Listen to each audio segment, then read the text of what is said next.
So good afternoon and welcome everyone, and thank you for joining us for today's Lab to Impact. Next slide, please. So what is Lab to Impact? So basically it's a learning and engagement vehicle that CTL, the Center for Technology Licensing, offer on a monthly basis to our innovator community. This series is designed to help a researcher and also early stage founder to build an understanding of what move innovation forward. So it can be based on the IP, intellectual property, meaning what can be protected, but also around commercialization strategy by assessing what are the different paths to innovation. And this includes also venture creation. Also understanding more complex industry, particularly healthcare, and the different regulatory around it. And you have many. Next slide. So what is today's session? And thank you for joining us for this session with our speaker. Today's session is about one of the most common challenges that we come across. It can be related to everyday life, but also the grant application that we are submitting as innovators. It can be related to an investor's pitches. It can be related to competition that we are applying to, and also even early industry conversation. So basically, it's about communicating a scientific value proposition with clarity and particularly when it comes to a broad audience. So this session is here to help you translate complexity into more compelling storytelling. So we want to maximize our time. So I will keep that brief so we can give more time to our speaker of the day and also to one of our funders who has nicely and kindly decided to join us to present a particularly interesting and real-life example. So he will be sharing a lesson learned and working with today's speaker to provide a concrete example. So something I would like to share before I share more about our speaker of the day. So there will be, after this meeting, one-on-one conversation that Julia our speaker will share with you. So you will have access to a Calendly link at the end of the session. So stay with us until the end of the session to have access to that. So, and also we'll take questions at the end of the session. And we'll have also a short survey at the end. So stay with us until the end.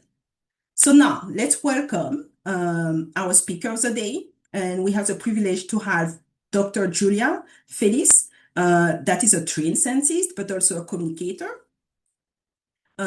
Next slide. Yes, thank you. A communicator with more than 20 years of experience in STEM education, program leadership, and multidisciplinary science of sharing complex information effectively. She's a Cornell, but also MIT trained researcher, and Dr. Feliz, a partner with scientist, expert, innovator, organization, as peer thought partner, helping them overcoming critical communication, visual design barriers that limit them, share the impact and their science. So our central mission is to promote public health, but also to restore public trust in science and empowering as well as STEM speakers to share their idea with real world impact. So thank you, Dr. Feliz. Thank you, Julia, for joining us. We are grateful to have you today. So the floor is to you.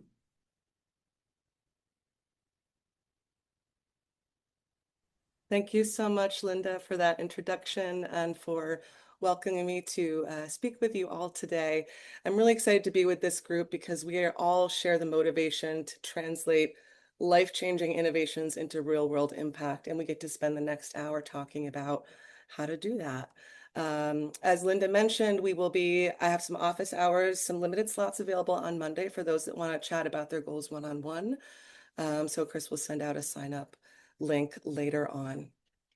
So let me go ahead and share my screen. So we're here today because as innovators interested in commercializing your ideas, you need to engage and motivate investors and industry partners, which means shifting your communication frame toward translating specialized expertise into clear value for them. As researchers, you're already experienced communicators. You've probably spent a lot of time on different types of peer-to-peer communication, and at least some on communicating with other expert and non-expert audiences. And your success in research depends on that. You've also described yourself and your work in countless professional conversations. Now, your success as innovators also depends on sharing your ideas in a way that is clear and compelling, but to industry and investor audiences, especially when you're pitching and making those new connections. Wonderful. Okay, great. So I showed you while I was talking the ways that you're already really experienced communicators with peer, expert, and non-expert audiences, and how many of these forms of communication are also really important to yourselves as innovators, especially when you're pitching and doing those early meetings. So we do this because we have to focus on what we share and how we share it, because it's not enough to have that transformative idea and the data to back it up. That won't bring you impact or help you reach your commercialization goals. For your ideas to actually have an impact, somebody has to take action to fund you, to partner with you, and they won't make the decision to take that action unless you've shown them the value of acting on it. And they can't envision or believe that value unless you've captured their interest and provided the essential clarity they need. All of these components are essential to building impact, and they're all potential pitfalls to your impact. You can get your audience really excited about what you're doing, but if they don't understand how it makes a profit or what you want from them, they're not going to see how it's a business, let alone how they're going to be a part of it. And if they're bored or confused, it doesn't matter how valuable your idea is. It would be fantastic if you could just share the idea and reach that potential, but unfortunately, many transformative innovations over the years never saw the light of day because innovators didn't understand or prioritize that audience-centered, impact-driven communication. So today, we're going to build some foundations in that. We'll then talk about how industry and investor audiences approach their decision-making and what that means for your approach to engaging with them. We'll have a guest innovator from the CTL community share his experiences, and then I'll share what it might look like in practice to tailor your messages to your goals and key audiences. And we'll end with some practical takeaways. Now, we're generally focusing on early stage technologies that have not necessarily made it to product. That would be more marketing and less storytelling. And I'll be sharing some general best practices, not focusing on any one industry in particular. So when I say audience-centered, impact-driven communication, I mean that action is taken in context by people. Your goal is to guide your audience along this path, recognizing how their context and motivations might color how they understand and react to what you share. And a really powerful way to do that is through strategic storytelling. Stories are a much more powerful way to engage and motivate someone than facts.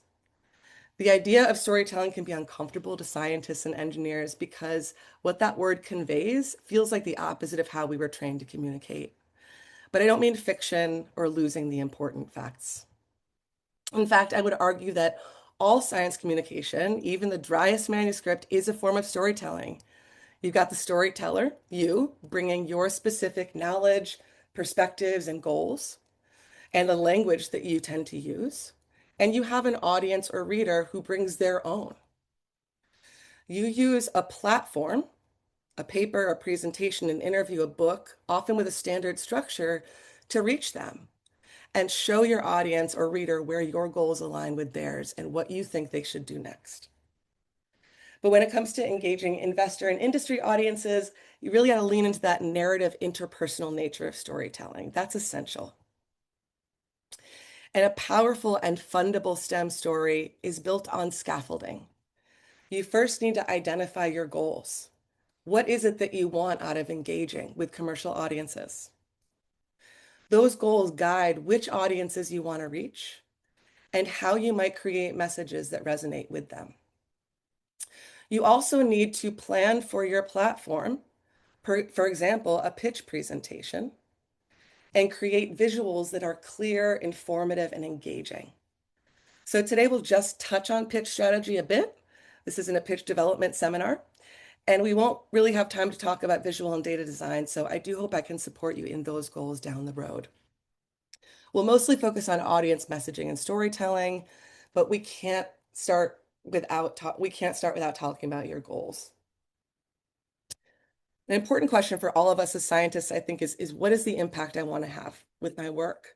But for the purposes of today's conversation, the question is, what is your primary next goal for commercialization? You might have a wide range of potential goals. Many of you are building visibility, your value propositions, or exploring market demand. You might be looking to reduce risk with lab testing or pilot studies, or to integrate your innovation into an already established company. You might have ongoing goals to build your network or your skills or your team, even toward building a venture scale company. And I guess a lot of the innovators in this room are looking to raise capital. So the point is identify those goals and then work backward. What action do you need your investor or industry audience to take to work toward that goal? To motivate that audience to action, you need to understand them. And academic audiences are really different from investor and industry audiences. So I want to illustrate that frame by comparing two things that you kind of know about, a pitch presentation and a seminar. There are some key similarities. You're working to build knowledge and understanding, your visibility and credibility, and to connect and collaborate with the people in the room. And both of these platforms require good explanatory visuals. They're really different in length. A conference presentation could be up to 45 minutes, whereas a pitch is 10 minutes max. But the differences go much deeper than that. A pitch is not just an abbreviated, abridged seminar. Innovators who take that approach are centering what they think is interesting, not what the audience thinks is important. An academic audience is there for field interest. They're there to gain knowledge. So your purpose is to inform them. And your tone matches. It's methodical, objective, cautious. With an innovator or investor audience, people that are listening to a pitch, even if they share your expertise, their frame is for profit. They're there to identify and act on a promising return on investment. At least that's their primary frame. So your purpose is to convince them to take that action. And to do that, you adopt a tone that's narrative, invested, confident, and enthusiastic, which can be really uncomfortable for people in STEM.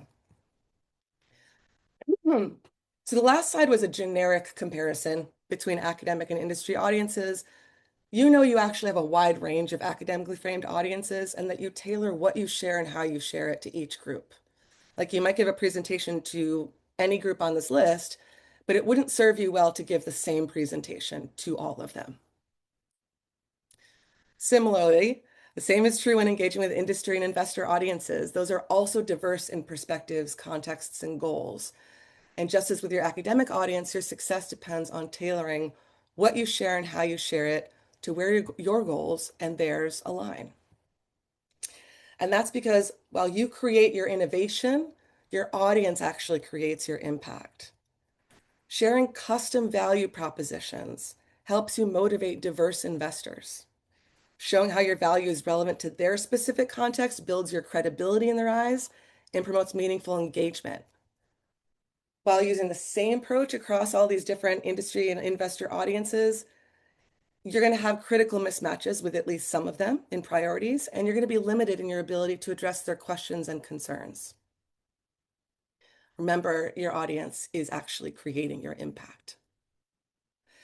So you all have many resources available that you can tap into to understand the nuances of these different audiences and what they mean for you.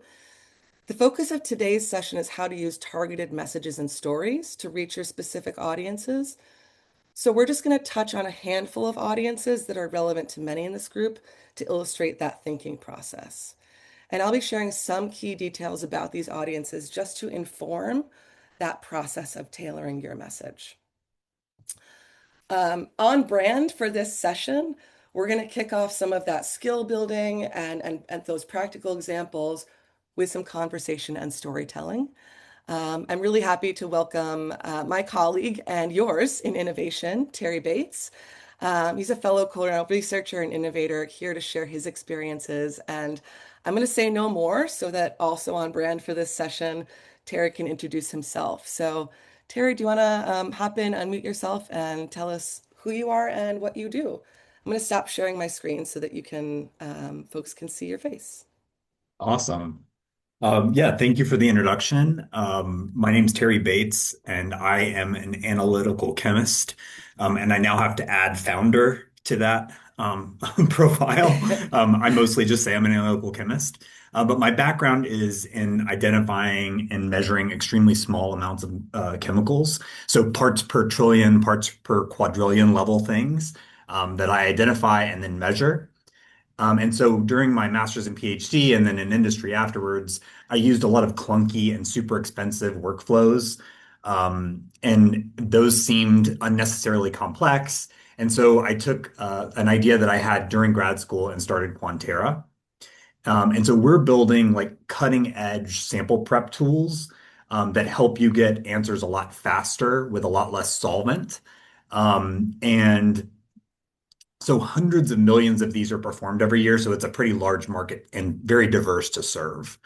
And to achieve this feat, we developed a modular cartridge-based system that's simpler, cleaner, and more effective than the workflows that are used today. So that's kind of where we come into the conversation. Great.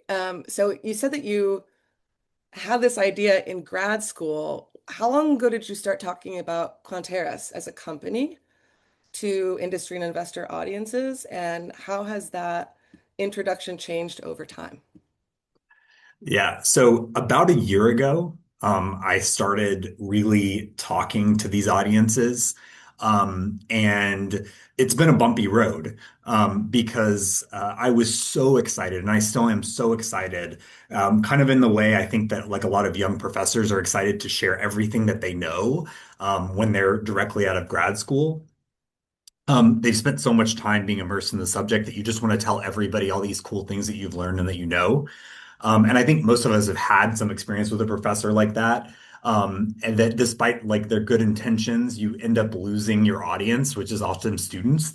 And that's very much been me at the start and probably still now. So this is all like evolving. Um, and I was like fresh out of this environment where I was trained to give really detailed scientific talks. And everything that you know, you should share. And that's often rewarded. You do really good scientific talks, and the approach worked for me. And I kind of built this reputation in industry after I was done with grad school of telling these rigorous, technically rich stories. And I thought, okay, this will work perfectly in the founder space. And I should be so excited because it's something so personal to me. Um, but then, like, it didn't land at the beginning. And it was really demoralizing because I was like, why can't people see that this is so valuable? And they just must not understand what I'm saying, or they must not care. And so I really struggled with like my value proposition that I felt was very obvious, not being recognized. And what I eventually realized, and I got a lot of this from Julia's first presentation that I watched, was that um, the obvious value is really only obvious if you explain it in the right way to the audience that you're talking to. And so over time, my introduction has evolved. And I learned like to strip away all the cool chemistry and technical stuff that I really want to talk about and focus on what the people that are watching me actually care about, what it does, why it matters, and how it helps them make better decisions. And so like in my eyes, the chemistry is still critical, but now like I support my message with chemistry instead of leading my message with it, if that makes sense. Yeah, yeah, it does. So you've sort of taken out some of the details that maybe you think are really cool. It sounds like that evolution in your approach kind of coincided with a shift in your perspectives on this communication and what it means for your impact when engaging with investors and industry audiences. So what do you understand now that you didn't understand before that you think might be useful to people in this room? I think what I understand now is that science communication and scientific impact are like not one size fits all thing, a one size fits all thing. So like my goal has always been to make science more accessible in general, and that's one of the values and goals of the company. But I used to think that that meant diving super deep into all the details and explaining more to help everybody understand. And what I've learned is that accessibility in this context often comes from explaining differently, not necessarily like explaining everything that I know. And not everybody in my audience is going to share the same priorities about what's cool or interesting, and that's totally okay. Like when I have chemists in the audience, they might want to know the chemistry I'm taking advantage of, and I love those conversations. But when I'm talking to industries or investors that are making decisions about dollars, the technical details are often for them just fluff, unless they like actually connect to the outcomes that they could see in their space. So the key shift for me is that I'm still telling the same story and being authentic to science, which is super important to me. I'm just telling it in a way that the audience needs me to tell it, so that they can connect and it can align with their goals. Um, and when I do that well, the science becomes cool to them because it saves them time, cost, and maybe like lowers risk for certain tests. And that's now how I'm starting, not, I want to say that's how I'm thinking about impact, but that's how I'm starting to train myself to think about impact, like not just in terms of how much data I can share, but in terms of the real world use and value of my ideas. Yeah. It's really cool. It sounds like you're sort of sharing your excitement about helping them get as excited about your work as you are, by sort of recognizing that what is essential versus fluff to you might be the opposite for them. And so what I'm hearing is that you now understand you're not losing the details that are important to you. They're still there for those that want them. That you're just taking the important details for that audience and translating it to what you want them to do. So if that's a fair assessment, and with that in mind, would you be willing to share with us, you're going to be attending Ignite Connect next week. What commercialization goals do you have in mind? Will you have in mind as you go in that room, and who are you hoping to connect with to work toward those goals? Yeah, absolutely. So, like, one of the biggest things I've learned that is when I try to serve everyone, sometimes I end up serving no one. So, Mhm. our product is like able to be used in all these markets, and that's so cool and exciting.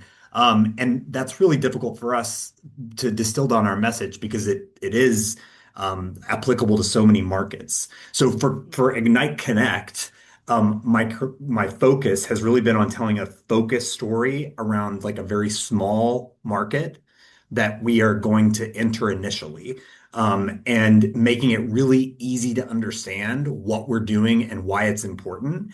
And then that hopefully will connect me to industry partners and investors who care about testing and lowering cost, et cetera, et cetera, um, particularly in the food and beverage space.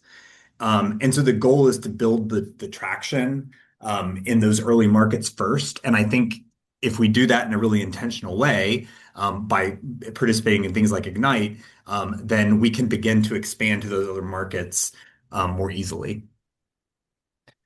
Cool. So you've got a lot of different potential paths between your innovation and real world impact, and you're trying to kind of focus in on one to get some traction.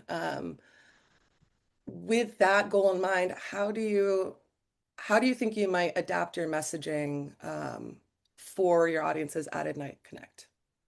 Yeah. So we also have multiple versions of our product, which makes everything even more Mm, challenging for me. And so I want to take and focus on one single version of our product with one single and very concrete application to solve a real problem that I can tell people about, both like with a little bit of science, but also with, value, and cost saving.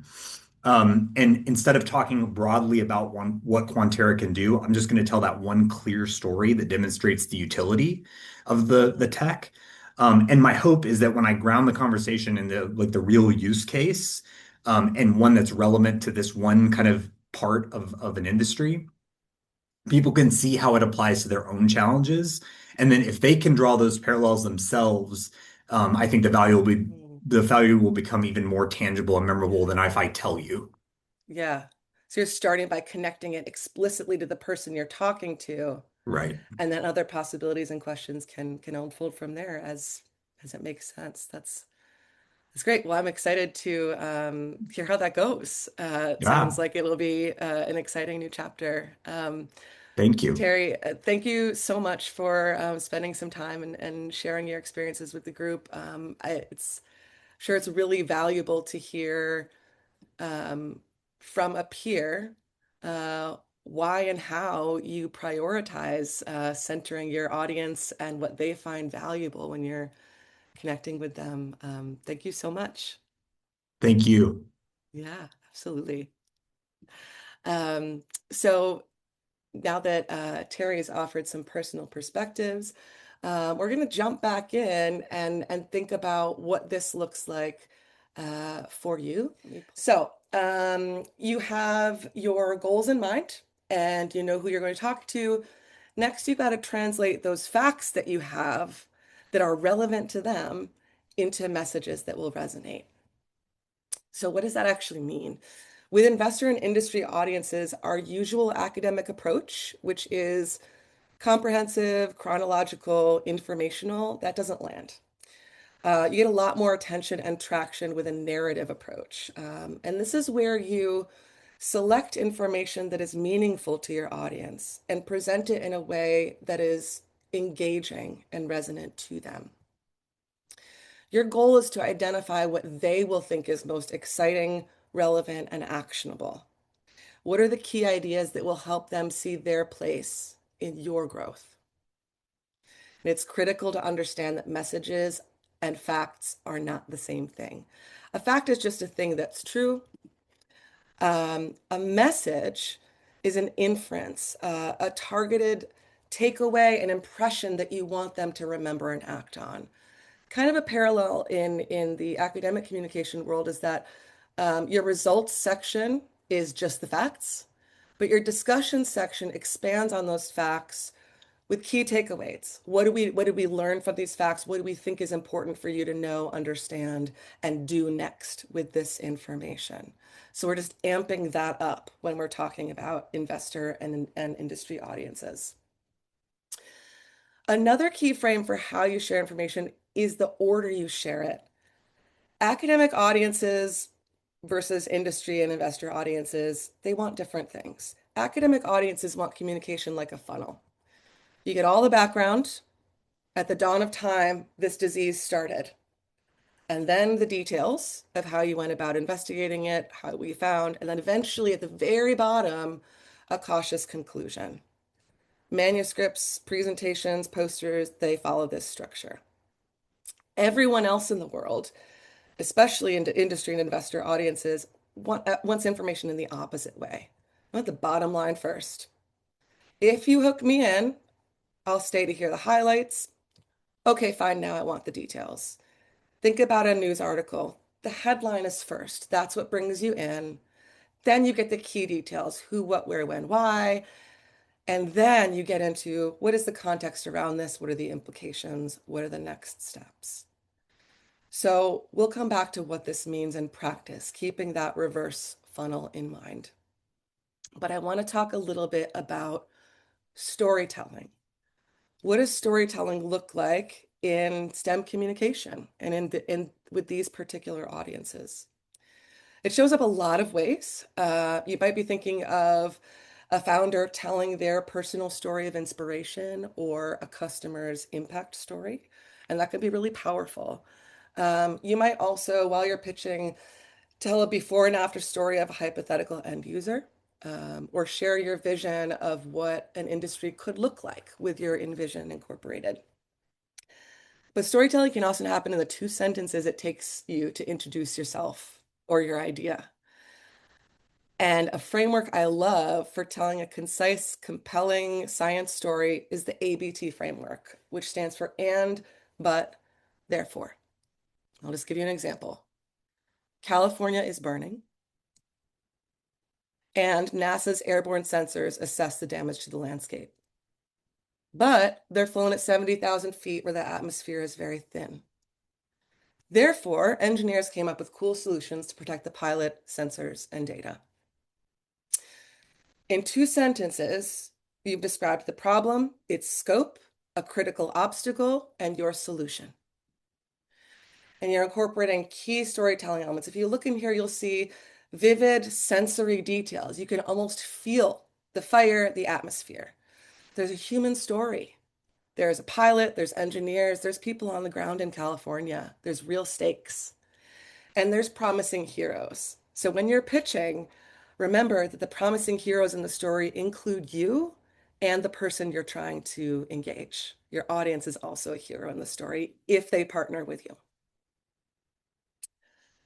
So putting all of this together, you still have to work within a platform.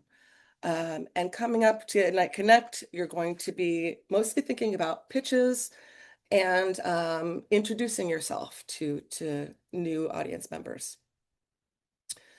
So thinking about that reverse funnel, your pitch as an overall narrative should follow something like this. You first grab their attention, maybe with your executive summary. Then you give them the key highlights of your value proposition. What's the core of what you're bringing to the table? And then for those that are still listening, you can get into the details of what happens next, how they get involved. Now, your pitch could look many different ways. This is just one example about how sections of a pitch might lay onto that funnel. Your individual structure and order will be specific to you. But no matter what it looks like, each section needs to focus around your key messages, what it is you want them to remember and feel after each section. You want them to walk away thinking that your vision is exciting, it's innovative, it's valuable. That the people you have on your team are credible, they have the experience and the commitment and the support to succeed. The problem you're trying to solve is a problem worth solving. It's really well defined and it's costly. And that the solution you've come up with will actually transform that problem, that it's achievable, and that the people experiencing the problem want to use that solution. That the plan you have as a business is sound, that your business will be profitable and can be scalable. That what you're asking of your audience is reasonable and well supported, and that their return on investment is meaningful as predictable and managed as possible. And this is hard with biotech innovation in particular, but we can talk about that a little bit. So a short introduction can also be a narrative funnel. Headline first, what is the problem? What are you working toward? Why is that true? And what are the relevant details to the listener? So let's look at what some of these frameworks and ideas look like in practice, not just in the abstract. We'll look at some targeted strategies, and we're going to walk through an example of what it looks like to engage with general industry versus investor audiences. So let's say you've identified your primary commercialization goals. For argument's sake, you want to build visibility in your value proposition, you're looking to cultivate your industry network, and you're looking to raise capital. You're planning to attend Ignite Connect next week, and you'd like to engage with corporate R&D representatives, who we'll call the industry audience, as well as investors, specifically field-focused venture capital firms and angel investors. So it's important to understand the different perspectives of these two audiences, investor versus industry. The language they use for investors is centered around market size. That's what they want to hear. And for industry, the language that they want to hear is centered around operational impact. When you're giving details, they have different amounts of depth that they want. They want depth in different places. Investors want to know the strategic overview of how this business is going to work, versus the industry members might want that technical specificity. They also think about risk differently. The investor might be thinking about the risk of your company as a whole, and the industry partners might be thinking about the risk of adopting your innovation into their existing workflow. And investors define success by how your valuation is going to increase over time, while industry audiences might define success by how your innovation improves their performance or might improve their performance. So these are really different frames, different priorities, different sets of language. So it's important to understand these different perspectives so that you can think about how to introduce yourself and think about how to talk about key elements of your work. So I'm going to offer you just a generic template of how you might introduce yourself to each of these groups. And then we'll talk about what it means to talk about specific things. So for a general industry audience, this specifically might be the corporate R&D representatives. You want to be focusing on what they think is interesting, important, and valuable, and how your work will integrate with theirs. So we're developing a solution to a problem that's relevant to the listener that becomes a bottleneck when what they're currently doing hits a problem that they're aware of.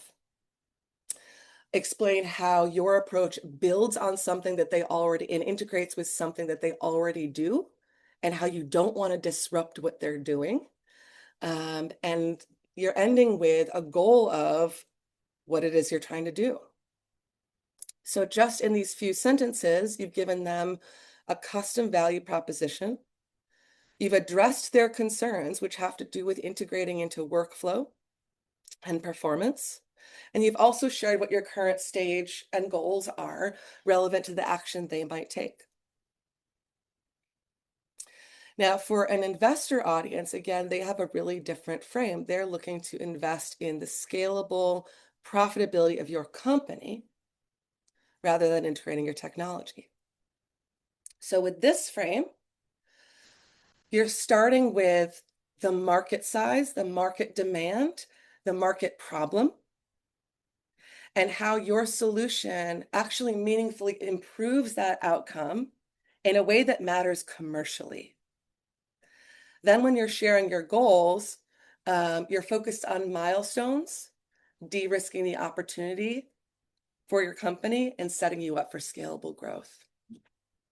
I know this looks a little bit abstract, and so these introductions often lead to more granular conversations about the science, about the innovation, or about the risk.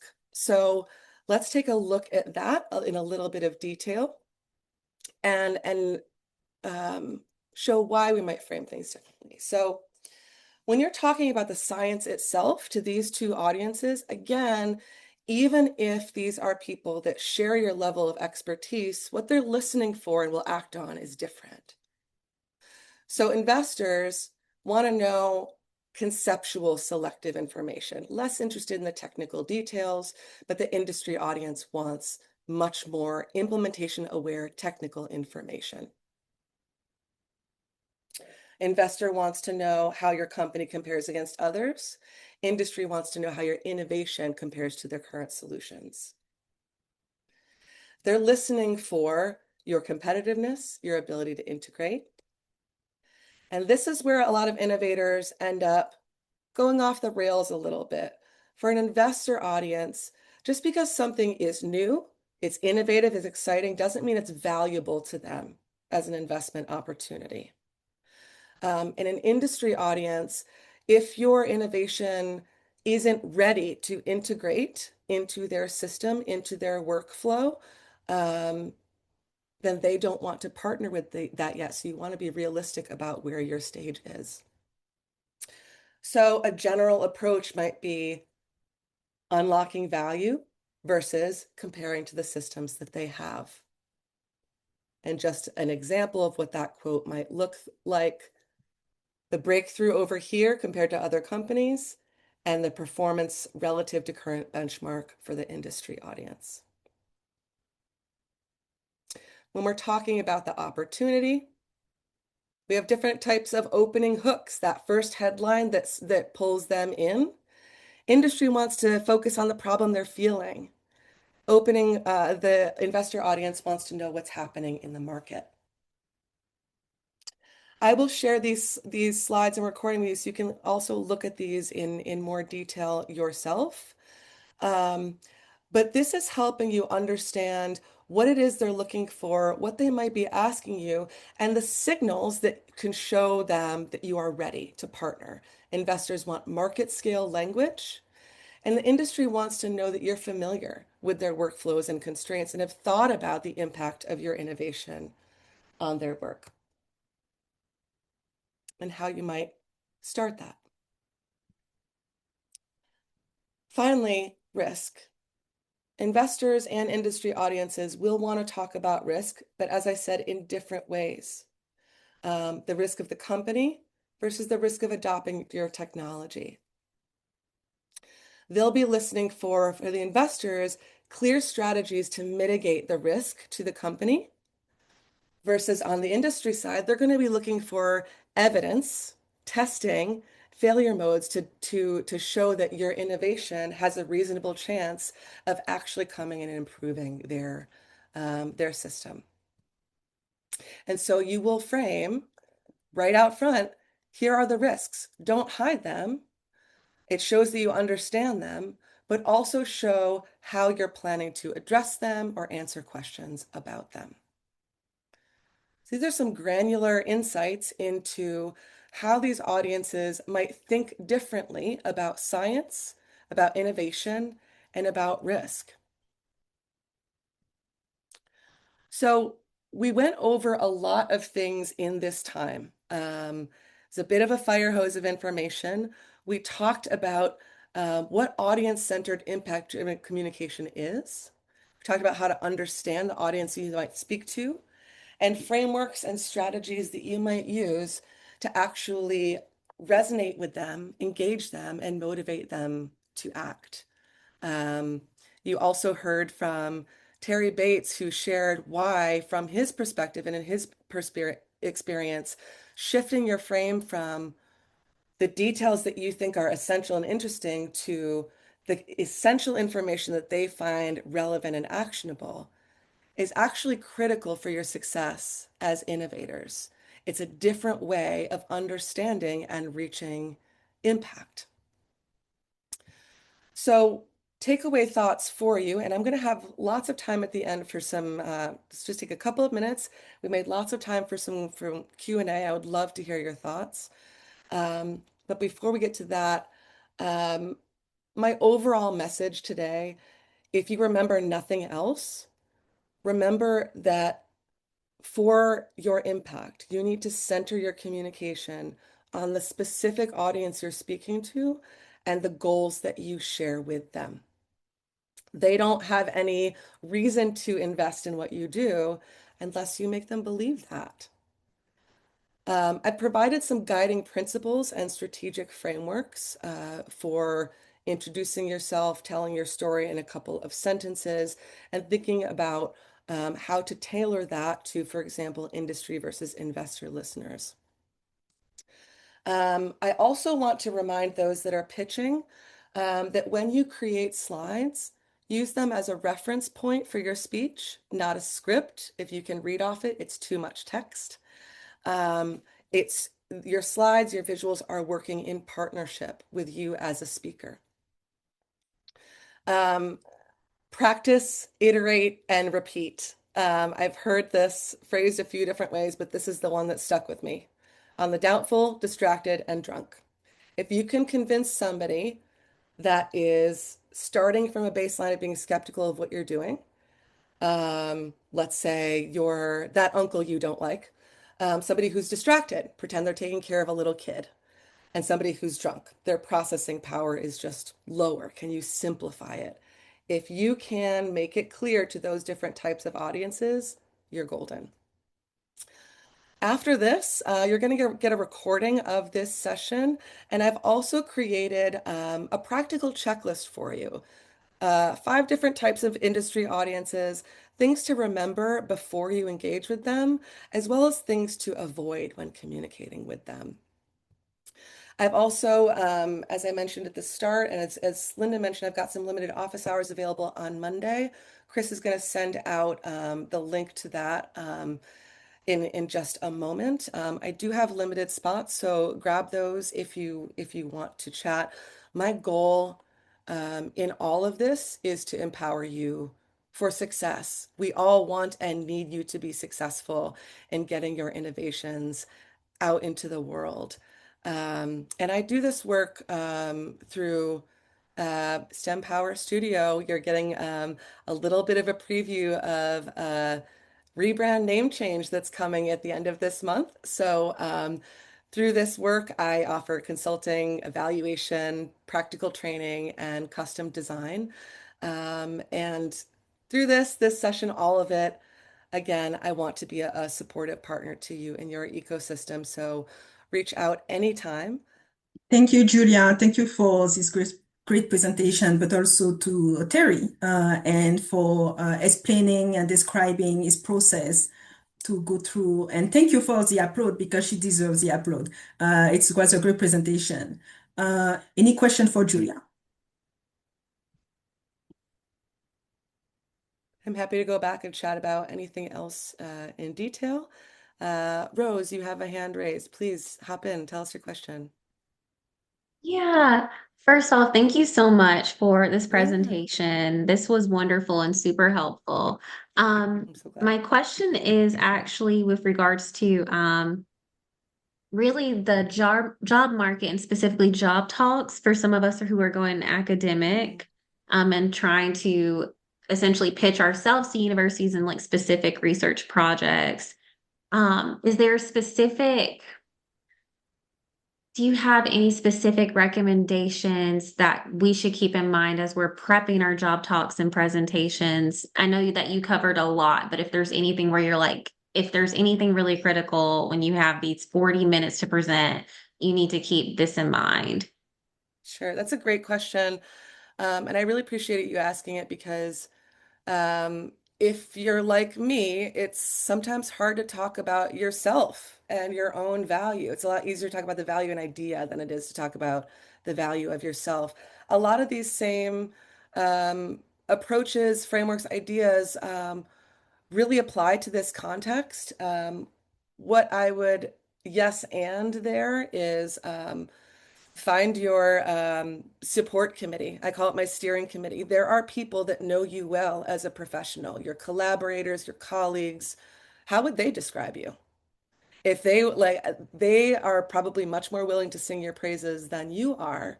So just ask them if you were describing what I do, what is my impact in the scientific world? What could my impact be? How would you describe me to someone else and see what comes up? Um, and the other thing I would suggest is along the lines of trying not to get bogged down in the technical details too much. Um, think about not only the story of your research, but the story of your career, your program, how this arc leads toward the impact that you want to have on knowledge, understanding, and public health. And as gross as it is to say, thinking about what your personal brand is. What is it that you are bringing to the community that you hope to be part of? What kind of colleague, what kind of professional? I hope that helps, Rose. I often need outside eyes to help with things like that. So I really appreciate you asking.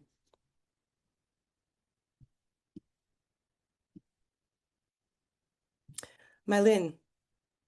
Hi, Hi. thanks so much for this talk. I run an education program for scientists, and Mhm. right now it's a challenging environment for grant funding. Yeah, Um, sure. yeah. And so, I kind of have to give everybody a little talk like, oh gosh, okay, how to approach your program officers, how to talk to federal funders, because they are going to Mm, be different from investors, but they are kind of investors. They are sure. investors.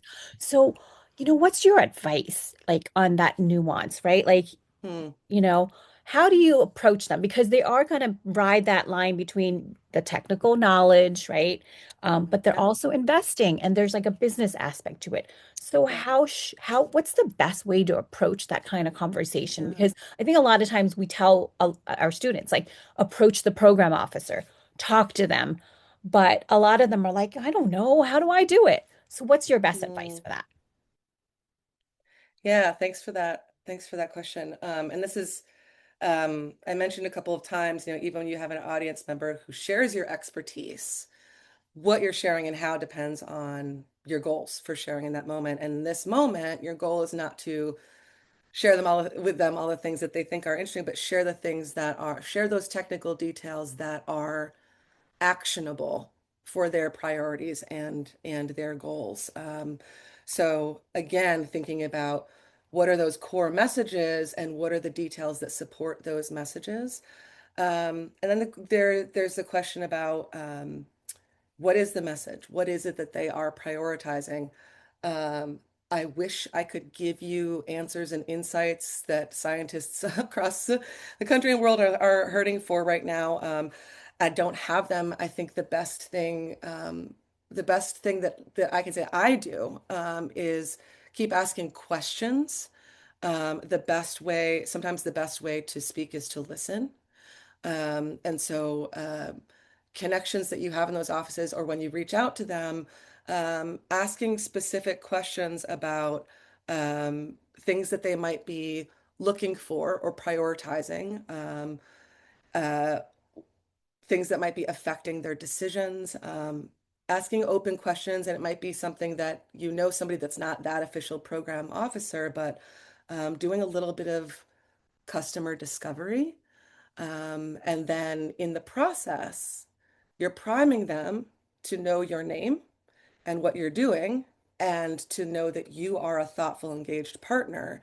And then what you submit to them can speak directly to what it is they shared in conversation. And so you might frame a conversation as, I have a few questions about what might be most valuable to you. And start from there rather than reaching out to ask if you can tell them things. Um, I hope that helps. Let me know if you have a follow-up question there. Thank you so much. Yeah. We've got a few more minutes. Who else has a question? Well, everybody's got questions. Who else wants to share their question?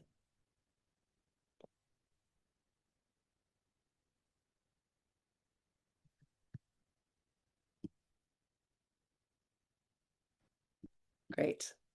It sounds like we're good on questions. And for those of you that end up booking time with me on Monday, I will see you then. If not, you now have my email address and I'll put that in the chat as well. Please reach out to me with questions or to connect anytime. I will be in the Ignite Connect Zoom, so I hope to see you and hear you there. And look out for an email from Chris with that checklist resource and a link. So, Linda, is there anything you wanted to say to the group before we close? Yeah, perhaps a question to you to Sure. close this session. So, what do you want this audience to remember while we are closing this session? What I want them to remember is that um, that at the end of the day, that the audience is the impact, and that if you're not thinking about them, planning for them, and speaking to them in the language that resonates with them, it doesn't matter how strong your idea is or how incontrovertible your data are, if you don't make that connection in a way that motivates somebody to action, then the impact that you could reach won't happen. Yes, great. Yeah, it's very valuable. Thank you, Julia. Thank you, Dr. Julia Felix. And thank you, Terry, as well. Thank you for joining us and for sharing your insight and your experience. To close, I will say, I will share, and Chris is sharing this slide. It's a survey. Feel free to take the survey because we really, really value your insight. Also for you to share any topic that we should offer to you as part of this Lab to Impact series. And if you want to see again, Julia, let us know. We'll be more happy to make that happen.